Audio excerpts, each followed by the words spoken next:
올해 마지막 수요 예배입니다. 느헤미야 마지막 장을 오늘 이제 살펴보고 오늘로써 느헤미야를 이제 끝내려고 합니다. 올해 6월에 느헤미야 말씀을 이렇게 시작하면서 한 이쯤 되면 이제 하반기에는 이 코로나 상황이 이제 거의 다 회복되지 않겠나 이렇게 예상을 했는데요. 그러나 아직도 이 코로나 상황이 계속 진행 중이고요.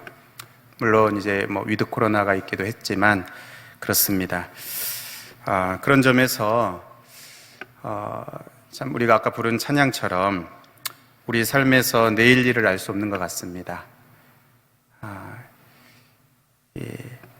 내년에도 또 코로나뿐만 아니라 우리의 삶이 어떻게 될지 아무도 알 수가 없습니다. 오직 우리가 아까 부른 찬양처럼 내일을 붙들고 계시는 하나님, 내일을 주장하시는 우리 하나님만이 우리의 가는 길을 아시고요. 그렇게 우리가 더욱 하나님만을 의지하고 또 하나님을 가까이 하는 가운데 계속 우리의 삶을 걸어갈 수밖에 없겠습니다. 오늘 이 느헤미야 마지막 시간인데요. 전체적으로 한번 이제 정리를 하면 느헤미야 말씀이 강조하는 세 가지 포인트가 있습니다. 첫 번째 포인트는 이제 성벽의 재건입니다. 그리고 두 번째는 신앙의 회복, 영적인 부흥이라고 할 수 있습니다. 그리고 마지막 세 번째 포인트는 이 삶을 개혁하는 것입니다. 그러니까 성벽의 재건, 그리고 신앙의 부흥, 그리고 삶의 개혁. 이게 이제 느헤미야의 전체 중에서 크게 이제 강조하는 큰 세 봉우리라고 할 수가 있습니다. 먼저 무너진 성벽을 재건하는 것, 이것이 굉장히 중요합니다. 성벽이 다 무너져서 안전이 보장되지 않고, 그리고 적들의 침략을 받게 되고요. 또 이 생명의 위협을 느끼고, 또 생계에 이러한 전혀 보장되지 않는 이런 상황에서는 정상적인 생활을 하기가 곤란합니다. 아마 우리들 중에도 이 병이 들어서 입원하거나 또 수술을 받게 되고, 또 직장에서 실직을 하거나, 또 코로나 상황에서 이제 가게가 문을 닫는 그런 경우도 있을 수가 있습니다. 참 안타깝고 또 참 어떻게 해야 될지 모르는 그런 어려운 상황인데요. 이런 상황들이 이제 속히 회복되기를 바랍니다. 느헤미야는 이 하나님이 주시는 지혜와 또 탁월한 리더십을 가지고 52일 만에 오랫동안 무너지고 또 방치되어 있었던 이 성벽을 재건해냅니다. 이것이 이제 느헤미야에서 보여지는 첫 번째 포인트입니다. 그런데 이제 그 성벽을 재건하고 또 이제 살게 되었으니까, 또 어느 정도 보호가 되고 이렇게 되니까 끝난 것이 아니고요. 느헤미야는 그 다음으로 어디에 시선을 둡니까? 눈에 잘 드러나지 않지만, 눈에 잘 드러나 보이지 않을 수 있지만 무너진 성벽만큼이나 처참하게 무너져 있었던 그곳, 바로 이 하나님 백성, 이스라엘 백성들의 그 영적인 상태에 그 시선을 돌립니다. 이게 이 무너진 성벽처럼 눈에 이렇게 드러나 보이는 것이 아니기 때문에 오히려 이제 무시하기 쉽고 또 그냥 이렇게 지나치기 쉬운데, 느헤미야가 그것을 정확하게 꿰뚫어 봅니다. 이들에게 영적인 회복, 또 신앙의 부흥이 필요하다 하는 것을 꿰뚫어 보고는 이 백성들을 모두 모읍니다. 그리고 말씀 집회를 열고 또 그들에게 하나님 말씀을 전하고 가르치는 그 일을 하기 시작합니다. 그러자 놀라운 일이 이제 일어나게 되는데요. 이들이 은혜를 받고 죄를 회개하고 또 참된 예배를 회복하게 됩니다. 우리 코로나 상황에서 우리에게도 이 영적인 회복, 신앙의 부흥, 또 예배의 회복이 필요한 시점입니다. 우리의 삶의 회복도 중요하고 또 시급하지만 이 영적인 회복, 또 신앙의 회복, 또 예배의 회복이 그 어느 때보다도 필요한 시점이라고 할 수 있겠습니다. 그래서 우리가 이것을 위해서 또 기도해야 되겠습니다.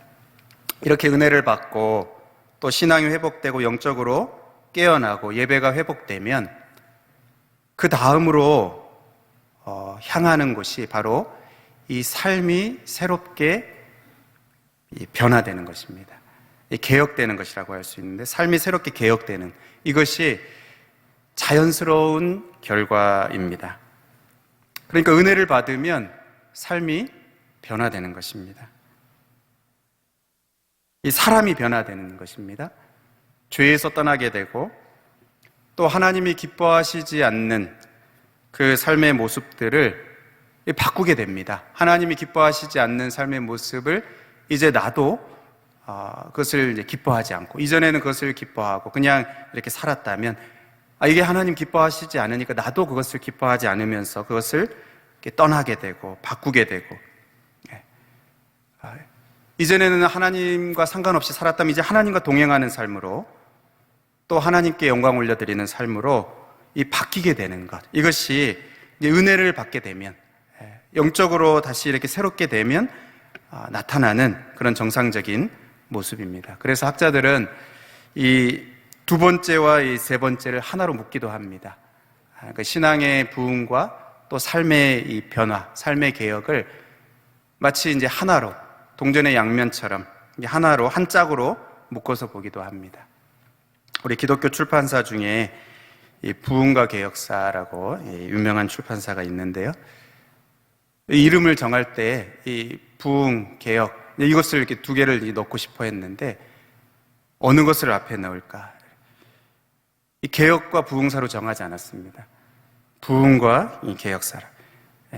그때 정할 때 그것을 제가 좀 아는데, 이 부흥이 이제 앞에 와야 되는, 부흥이 먼저 오고 그러면 이제 개혁이 뒤따르는, 은혜를 받으면 이 삶이 변하게 되는, 은혜가 이제 먼저 은혜가 먼저 앞에 오고 또 이 신앙의 회복이 이제 먼저 오면 이 삶의 변화가, 개혁이 뒤따라온다 하는 것을 우리가 이제 보게 됩니다. 여러분, 우리의 삶이 정말 바뀌기를 원하십니까? 내 삶이 정말 새롭게 변화되기를 원하십니까? 그러면 먼저 은혜를 받아야 합니다. 여러분, 내 자녀의 삶이 정말 변화되기를 원하십니까? 그러면 하나님의 은혜가 그들에게 부어지기를 기도해야 합니다.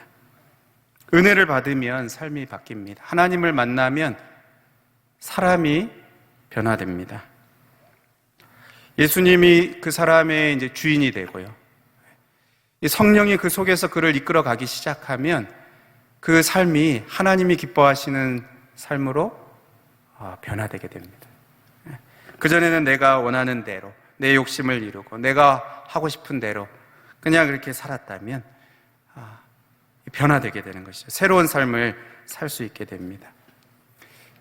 하나님이 우리에게 은혜를 주시는 그 목적은 그냥 은혜를 받는 것 그 자체, 그냥 은혜를 받는 것으로 끝나는 것이 아니고 그 후에 삶이 변화되는 것, 삶이 개혁되는 것, 삶이 새로워지는, 여기에 하나님이 은혜를 주시는 최종 목적이 있습니다. 하나님과 상관없이 살던 모습에서 이제는 하나님께 영광 올려드리는 삶이 또 그러한 사람이 되도록 바꾸시는, 이것이 하나님께서 우리에게 은혜를 베푸시는 목적입니다. 이처럼 이 느헤미야서에서 강조하는 이 세 가지, 성벽을 재건하고 또 신앙의 회복이 있고 그리고 삶이 변화되고 개혁되는 것, 이것이 이제 세 가지인데, 이 중에서 오늘 이 느헤미야 마지막 부분, 오늘 마지막 13장에서는 이 세 번째 부분, 삶의 변화와 이 개혁, 여기에 이 네 가지 모습이 변화되고 개혁되는 것을 보여주고 있습니다. 첫 번째는 우리가 다 읽지는 않았지만, 길어서 다 읽지는 못했지만 이 4절부터 9절에 성전을 개혁합니다. 그러니까 하나님께 예배드리는 이 거룩한 처소가 잘못 사용되고 있었습니다.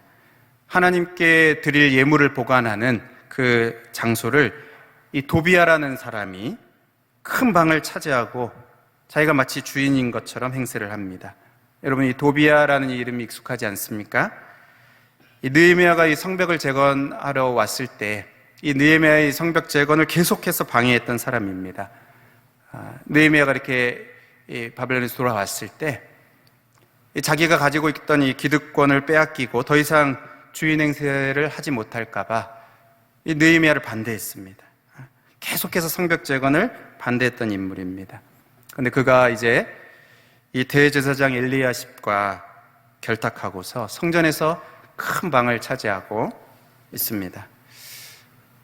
예수님 당시에 성전세를 내기 위해서 이렇게 환전을 하거나 또 이 희생 제물을 이렇게 사기 위해서 돈을 주고 돈을 내고 이제 희생 제물을 바꿀 때 이렇게 매매를 했던 그런 사람들, 그들을 예수님께서 성전에서 내쫓으시는 그러한 일이 있었는데요.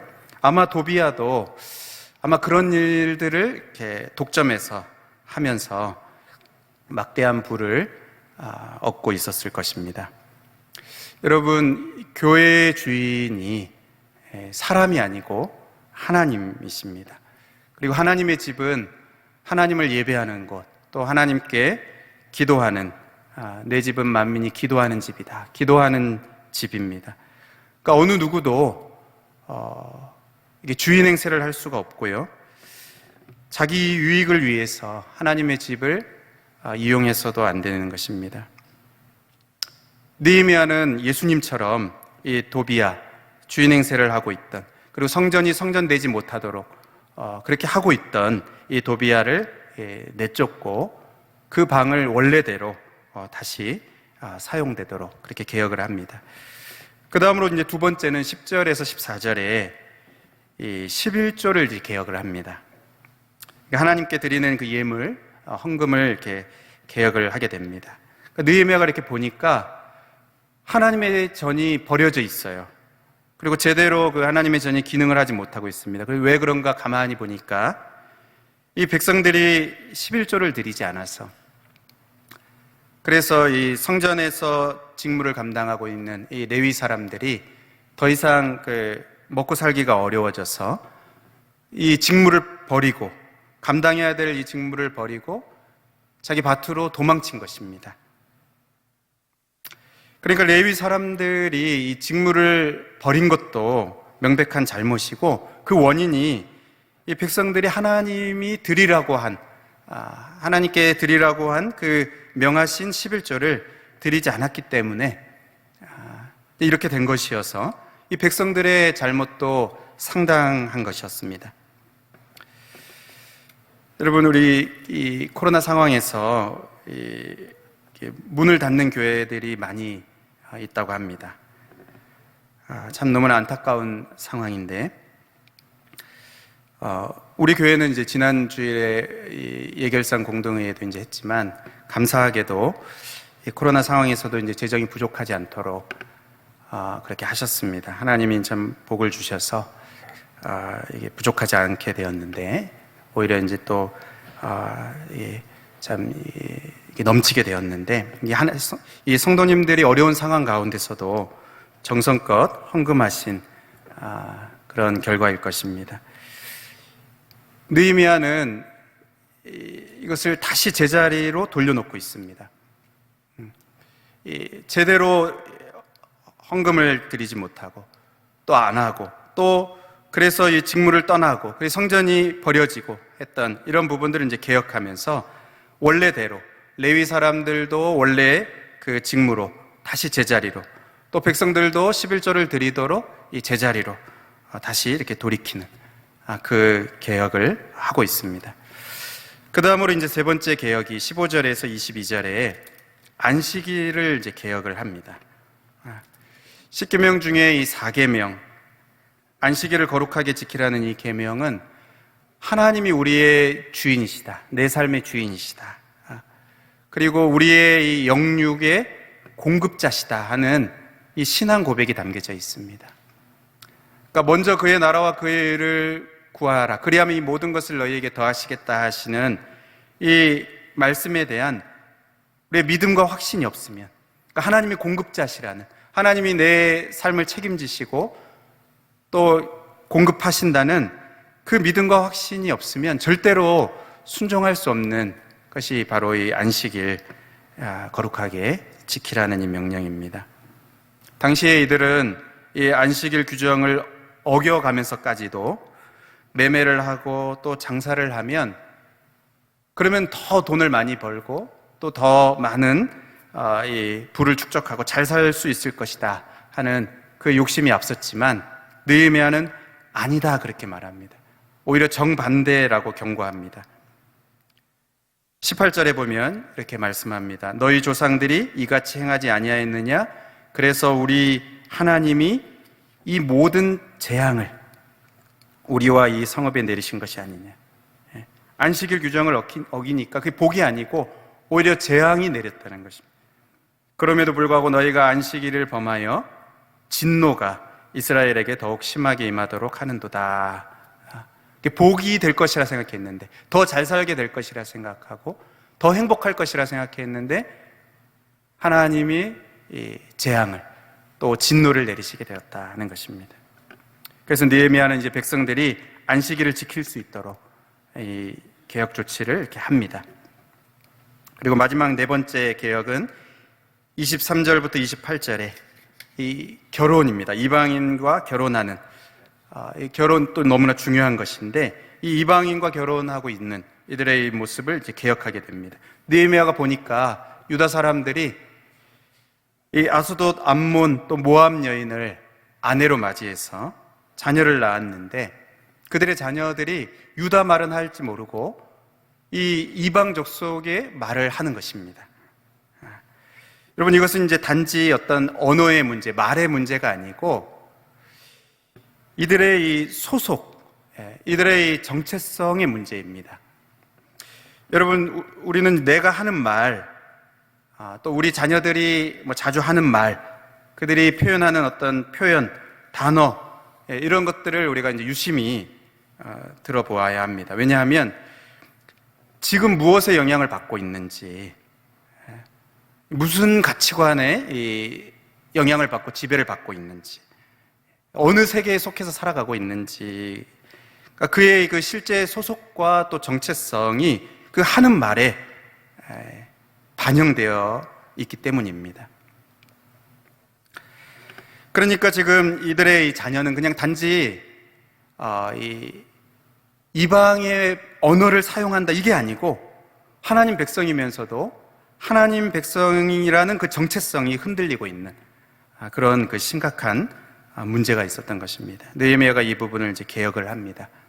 심지어 대제사장 엘리야십의 손자가 이 산발랏의 사위가 되어 있었던, 그러니까 이제 지도자들도 이제 그렇게 하니까 또 그 영향이 더 컸겠죠. 근데 이제 그것을 이렇게 쫓아내는 그런 이 개혁의 그 일들을 합니다.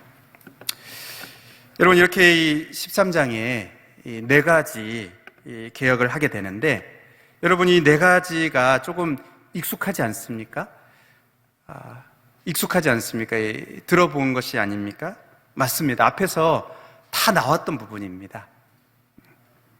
이들이 이제 그 성벽을 다 재건하고, 그리고 수문학 광장에서 모여서 은혜로운 집회를 하고, 영적인 부흥을 경험하고, 신앙의 이런 회복을 경험하고, 그러면서 이제 느헤미야 10장에서, 앞에 10장에서 새롭게 언약을 갱신하면서, 새롭게 언약을 맺으면서 이들이 다 서약했던 부분입니다. 이 네 가지가 다 그렇습니다. 우리들이 하나님의 전을 버려두지 않겠습니다. 우리 안식일을 지키겠습니다. 우리가 하나님께 11조를 지키겠습니다. 이방 사람들과 결혼하지 않겠습니다. 다 서약을 했던 부분이었습니다.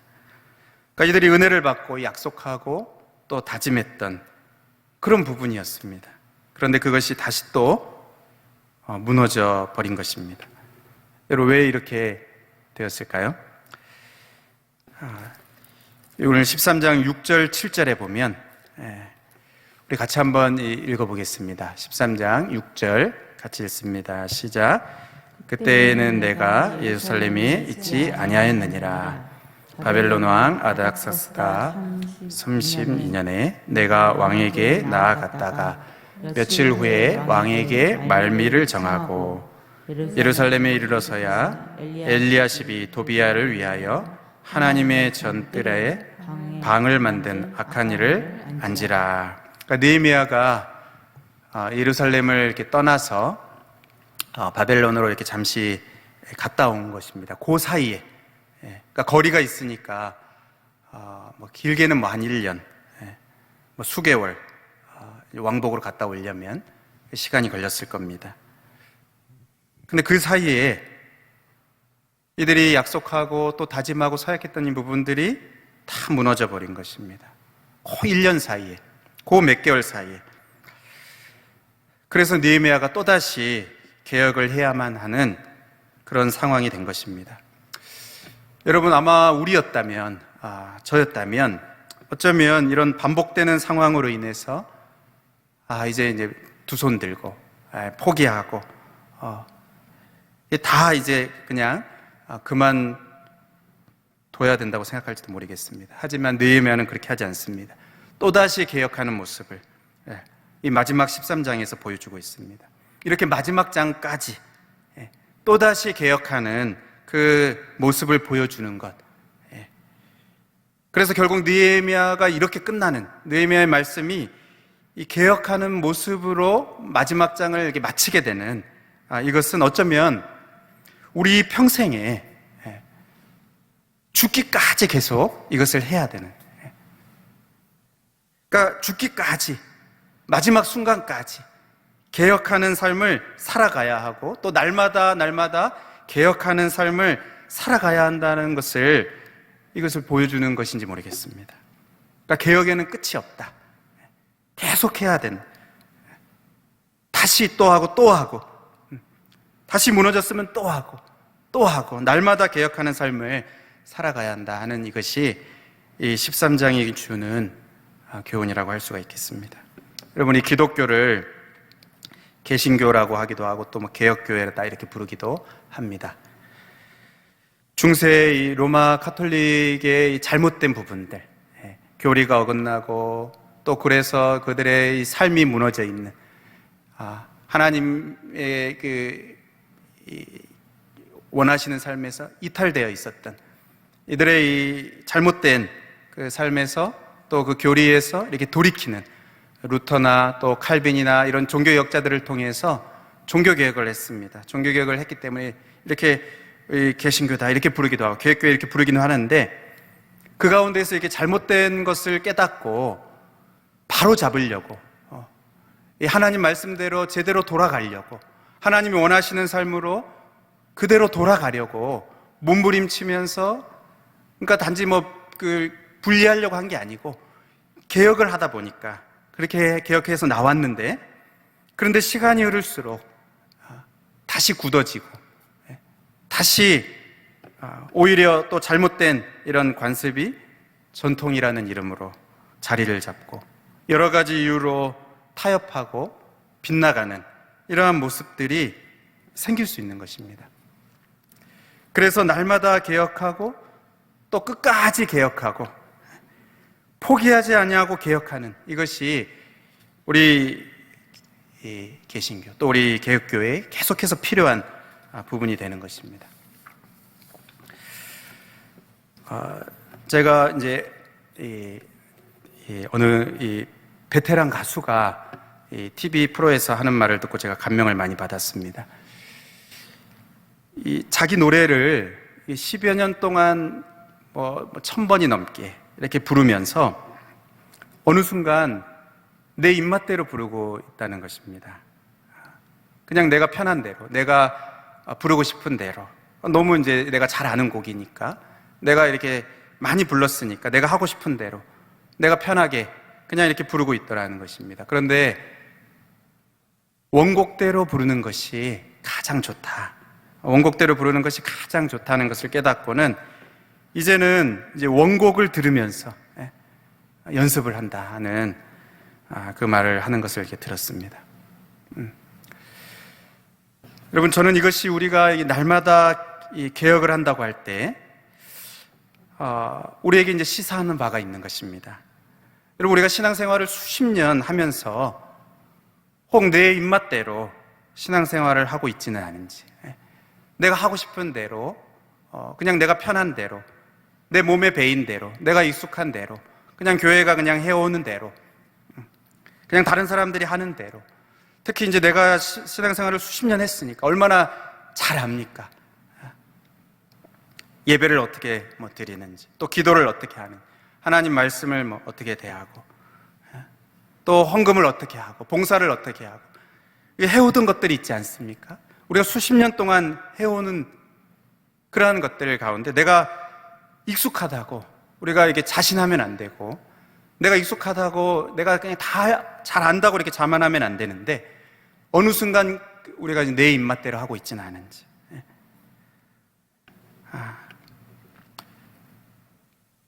여러분, 그게 이제 개혁이 필요한 순간인 것입니다.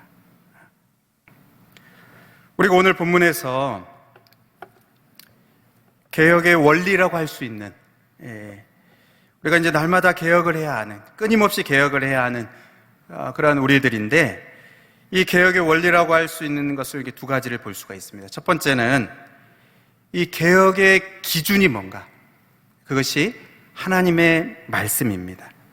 그러니까 개혁의 기준은 내가 아니고요, 하나님이 기준이시고 하나님의 말씀이 기준이 되고 또 근거가 되어야 됩니다. 내 입맛에 안 맞는다고 바꾸는 게 개혁이 아니고요, 내가 보기에 좋지 않다고 바꾸는 게 그게 개혁이 아니고, 하나님의 뜻대로, 하나님이 말씀하신 대로 원래의 자리로 돌아가게 하는 것이 개혁입니다. 하나님이 원하시는 그 자리에 놓는 그것이 이제 개혁입니다. 그러기 위해서는 이제 기준이 필요한데, 하나님의 말씀이 바로 그 기준인 것입니다. 그래서 아까 이 첫 번째 이 성전이 잘못 사용되고 있을 때 그 예배드리는 그 제물을 놓는 그곳에 그 제물들을 놓지 못하고 이 도비아가 그 방을 차지하고 있을 때 이 느헤미야가 어떻게 개혁을 합니까? 9절에 보면 다시 그리로 들여놓았느니라. 그 제물들을, 하나님의 전의 그릇과 소제물과 유향을 다시 그리로 들여놓았느니라. 또 두 번째에서도 이 레위 사람들을 불러 모아서 다시 제자리에 세웠더니, 그러니까 다시 그리로, 다시 제자리로, 원래 그 있어야 하는 그 자리로, 원래 하나님 말씀하신 그 자리로 다시 돌려놓는 것, 이게 이제 개혁입니다. 오늘 우리가 읽은 13장 1절 3절에도 이렇게 말하죠. 모세의 책을 낭독하여 백성에게 들렸는데 그 책에 기록하기를 암몬 사람과 모압 사람 영원히 하나님의 총회에 들어오지 못하리니. 그래서 어떻게 합니까? 3절에 백성이 이 율법을 듣고 그 섞인 무리를 이스라엘 가운데에서 모두 분리하였더라. 내가 그 사람이 싫어서 그렇게 한 게 아니고요, 내 마음에 들지 않아서 그렇게 한 게 아니고, 하나님의 말씀에 이렇게 기록하고 있어서 그 율법의 말씀을 듣고 분리해내는 이해를 한 것입니다. 또 13장 26절 27절에 가서 보면 이 이방 사람들과 혼인하는 문제를 이렇게 책망할 때 솔로몬의 예를 듭니다. 이 옛적에 솔로몬이 그렇게 했다 하면서, 그 앞서 솔로몬이 하나님이 많은 은혜를 주셔서 참 비길 수 없는 그런 그 탁월한 왕이었는데, 하나님의 사랑을 입은 자였는데, 그런데 그가 이 이방 여인들을 많이 결혼함을 통해서 그래서 하나님에게서 멀어지고 또 이스라엘을 이렇게 범죄케 했다. 그러니까 그 하나님의 말씀을 근거로 드는 것입니다. 여러분, 우리가 우리의 삶을 개혁한다고 할 때 그 기준이 하나님의 말씀, 그 근거가 하나님의 말씀이 될 때 그 개혁이 바른 그런 개혁이 될 수가 있습니다. 그래서 우리가 끊임없이 하나님의 말씀을 가까이 하고 또 묵상하고 하나님을 가까이 하고 그 말씀을 우리가 깨닫게 될 때 이 개혁해야 될 부분들이 보이는 것입니다. 내 삶에서부터. 가장 중요한 것은 내 삶을 개혁하는 것인데, 내 삶에서부터 그냥 이 잘못되어 있는 부분들, 어긋나 있는 부분들, 하나님 말씀대로 하지 않고 있는 부분들이 보이게 되고, 이제 그것을 이제 바꾸는, 그것이 이제 개혁이 되는 것이죠. 이 개혁의 기준이 하나님 말씀. 그러면 개혁의 그 힘이 무엇입니까? 개혁을 할 수 있는 그 힘. 여러분, 그게 이제 기도입니다. 여러분, 이 개혁이 쉽지가 않습니다. 개혁을 하려고 하면 강한 저항에 부딪히게 됩니다. 대제사장 엘리야십, 이 강한 세력입니다. 그래서 느헤미야가 여기 8절에도 보면 심히 근심합니다. 그가 돌아와서 그 대제사장 엘리야십이 도비야와 함께 이렇게 결탁해 있는 모습을 보고 심히 근심을 합니다. 여러분, 이 저항에 부딪힐 때 두렵고 고민되지 않을 사람이 없습니다. 여러분, 이 저항은 뭐 외부의 저항, 뭐 누군가의 저항뿐만 아니라 내 속에서 이 삶을 개혁하려고 할 때 내 속에서 이 저항이 있습니다. 그냥 그대로 편한 대로 그냥 하려고 하는, 그리고 뭔가 이게 내가 누리고 있는 것들을 이렇게 포기하지 않으려고, 바꾸지 않으려고 하는 이 저항이 있습니다. 그런데 이 느헤미야가 그럴 때마다 어떻게 하냐면 하나님께 기도를 하면서 힘을 얻습니다. 느헤미야 계속해서 그 기도가 나오는데, 오늘 이 느헤미야 마지막 부분이 또 기도입니다. 우리가 이것을 잊지 않아야 되겠습니다. 이 마지막 이 13장이 개혁으로 이루어져 있는데 그 마지막이 또 기도입니다. 그러니까 개혁을 계속해 나갈 수 있는 그 힘이 어디에 있느냐? 그냥 내가 뭔가를 결심하고 그것이 아니고 하나님께 기도하는 가운데 하나님이 주시는 그 힘을 얻어서 개혁을 끌고 갈 수 있다는 그것을 보여주는 것입니다. 오늘 이 마지막 부분만이 아니고 이 13장의 14절에도 또 22절에도 계속해서 이 기도가 나옵니다.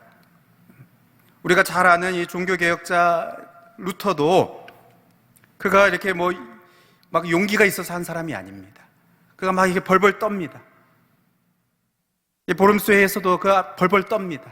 당장 내일 다 나갈 때 어떻게 될지 두려워합니다. 근데 그가 이렇게 하나님께 기도해요. 하나님 두려운 것을 말하면서 하나님 도와주시기를 기도합니다. 그러니까 내가 뭐 강심장이고 내가 뭐 어떤 성격이 그래서가 아니고 하나님 앞에 기도하고 엎드릴 때 하나님이 힘을 주시는 거예요. 이 느헤미야가 반복해서 기도하는 기도가 뭡니까? 내 하나님이여, 이겁니다. 내 하나님이여. 하나님, 나의 하나님. 그리고 하나님이여 나를 기억하옵소서. 반복해서 기도합니다. 그러니까 자기 자신은 참 보잘것없고 연약하지만, 그러나 하나님 이것을 할 수 있도록 힘을 주십시오. 내 하나님이여 나를 도와주십시오. 이것을 어떻게든 하나님 기뻐하시는 모습으로 바꿔야 되는데, 이게 다른 게 아니고 하나님이 기뻐하시는 그 일을 해야 되고 하나님이 원하시는 그것을 회복해야 되는데 내가 힘이 없습니다. 이 저항이 있습니다. 하나님 나를 도와주십시오. 내 하나님이여 나를 기억하여 주십시오. 이 느헤미야는 나의 하나님을 부르면서 하나님의 도우심을 구할 때 이 개혁할 수 있는 힘을 얻게 되었던 것입니다. 여러분, 오늘 말씀을 맺겠습니다. 우리가 한 해가 마무리되는 이 시점에 여러분, 우리는 어느 지점에 서 있을까요? 혹시 우리가 연초에 또 다짐하고 또 결심은 했지만 이게 돌아보니까 그냥 내 입맛대로 하고 있는, 내 입맛대로 신앙생활하고 있는 그런 부분은 혹 없습니까? 우리가 알게 모르게 시간이 흐르면서 그냥 익숙한 대로, 편한 대로 신앙생활하고 있는 부분은 없습니까? 그것을 볼 수 있게 하는 것이 바로 이 하나님의 말씀입니다. 하나님의 말씀을 우리에게 주실 때, 그래서 우리가 깨닫게 하여 주실 때 이것을 깨닫게 되고요, 우리가 어떠한 저항과 또 반대와 어려움이 있더라도 이 하나님이 원하시는 것이니까 다시 제자리로 돌려놓을 수 있는 그 힘을 하나님이 주시기 때문에 그 하나님께 힘을 주시기를 또 기도하는 그러한 우리의 연말이 되어야 되겠고, 또 오늘 수요 예배에서도 이 시간에 우리가 기도할 때 하나님 나에게 힘을 주십시오. 그래서 정말 하나님께서 원하시는 모습으로 내가 살아갈 수 있게 되기를 바랍니다. 그렇게 기도할 수 있는 그런 이 시간이 되면 좋겠습니다.